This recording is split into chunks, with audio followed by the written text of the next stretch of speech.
Welcome to the final episode about crystals. Today's lesson will be split into two parts. We're going to start today's lesson by talking about orgonite, and then we're going to move on to what I call the crystal movement.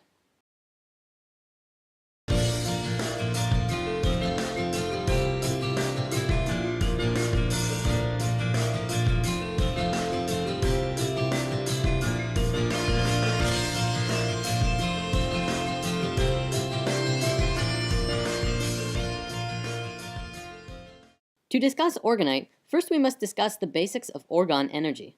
Simply put, orgone is energy. In fact, it's another name for the multi-named etheric energy that is everywhere and embodies all things. Reiki energy, prana, biomagnetic energy, chi, soft electrons, and life force energy are all names for the same thing. An orgone matrix or orgonite crystal device is a device that provides assistance with working with these etheric energies. Orgonite both releases orgone energy when stimulated by other forms of energy, and has the capacity to change orgone energy from one state to another. It is especially suited for dissolving negative energy in an area and converting it to balanced, healthy energy. This makes it especially useful in a wide range of applications, from alternative health, radionics, and other traditional metaphysics. Where did orgonite come from? Well, in the 1930s and 40s, Dr. Wilhelm Reich was able to detect and measure the existence of etheric energy, which he called orgone, using a modified Geiger counter. He determined that by stacking alternating layers of fiberglass, which is an organic substance, and steel wool, an inorganic substance, you could attract and collect orgone energy of both positive and negative polarities. He called the positive energy POR and the negative energy DOR, which stands for positive orgone and deadly orgone. He began constructing a device that was able to successfully heal his patients of various ailments, including various forms of cancer, by having them sit inside the box for periods of time. In 1986, scientists at the University of Marburg in Germany published the results of a blind study, which showed that 30-minute orgone accumulator treatments caused a consistent psychological effect. They published that their investigations displayed evidence for the assumption that the properties of orgone accumulators and its effect on humans factually exists. Reich's work continued into the 60s by a really open-minded Russian scientist named Dr. Nikolai Kozyrev, among others, who also scientifically proved that such unseen energies do exist all around us.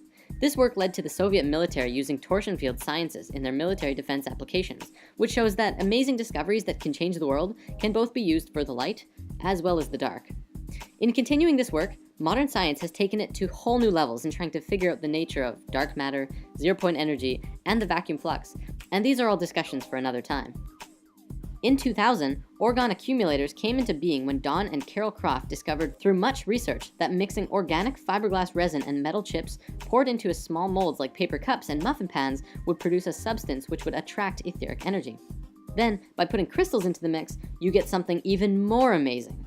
Carol Croft, who was incredibly gifted in sensing etheric energies, found that adding a quartz crystal to the orgonite would cause the orgonite to not just attract all kinds of energy, but rebalance and transmute all of the negative energy into positive. As we learned in Crystals 1, this is because the molecular structure of quartz is incredibly stable and harmonically aligned with the geometry of the universe. Organic substances attract and hold a scalar charge, while metallic substances tend to repel it.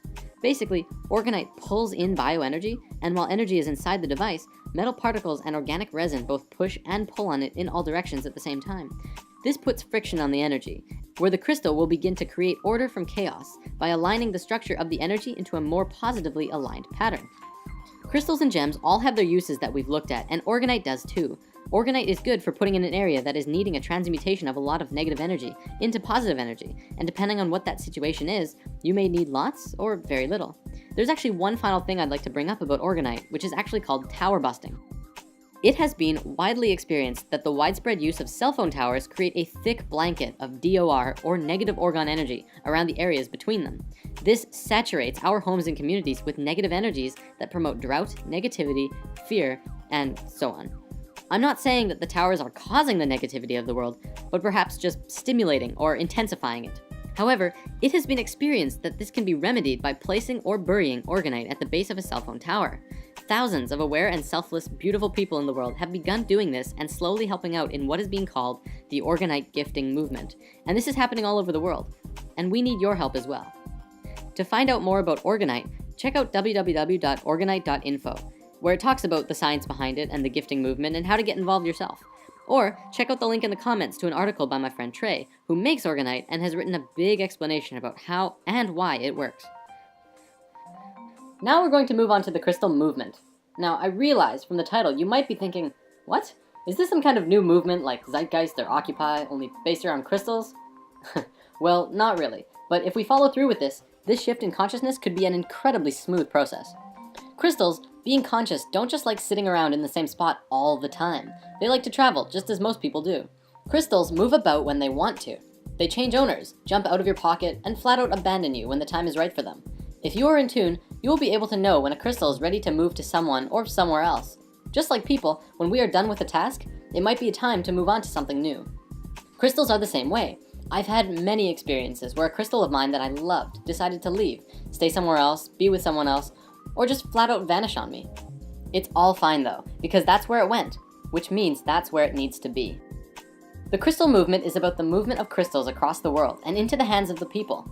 It's time for crystals to help the human race find ourselves and return to a higher state of awareness and frequency by bringing in pure and high frequencies that we need. All over the world, people are beginning to give crystals and move them around. They're giving them as gifts for holidays and birthdays.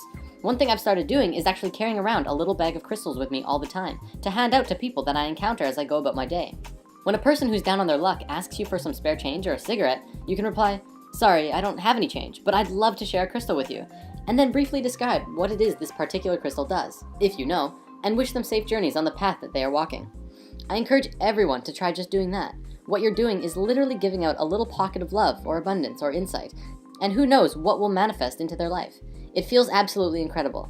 It's so good to share crystal magic with people and to see their eyes light up when they are holding their brand new rose quartz or kyanite or whatever.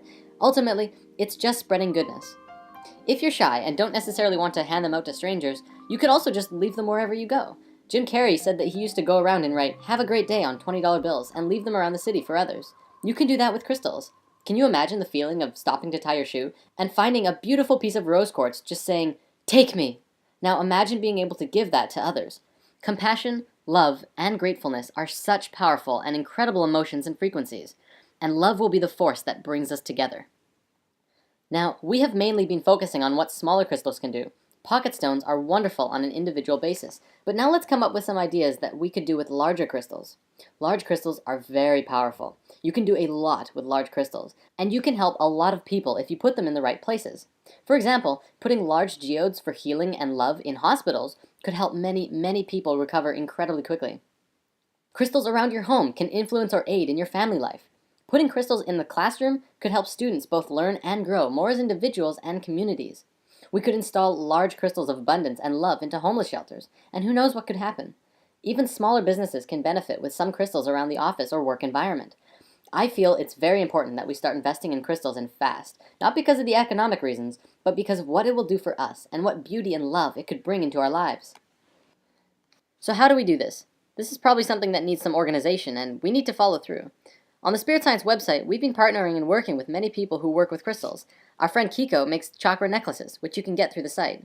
We're also working with my friend Trey, who makes Orgonite to help get as many of these Orgonite devices out to the world as possible. How about bigger crystals? We feel this is have to going to work on a community basis. Obviously, not many people have hundreds of dollars to spend on crystals to share with their communities or workspaces, or local hospitals, shelters, and schools. However, collectively we do. I encourage everyone who is on board with this to share these videos and information with all of those around you, and look into collectively pooling your resources into bringing some powerful, energetic fountains into your environment. Not only will this bring in a lot of good energy, but it will also create a lot of love connections between the individuals who are sharing the experience of getting crystals together. And if you do put crystals in a home or workspace or environment, take a picture of it and send it to us. We could put it up on the website and show how the crystal movement is doing. And that takes us to the end of the crystal special, but this is only the beginning of our exploration with crystals. Now it's up to you to do something with it. So let's go out and share some love with the world. See you next time.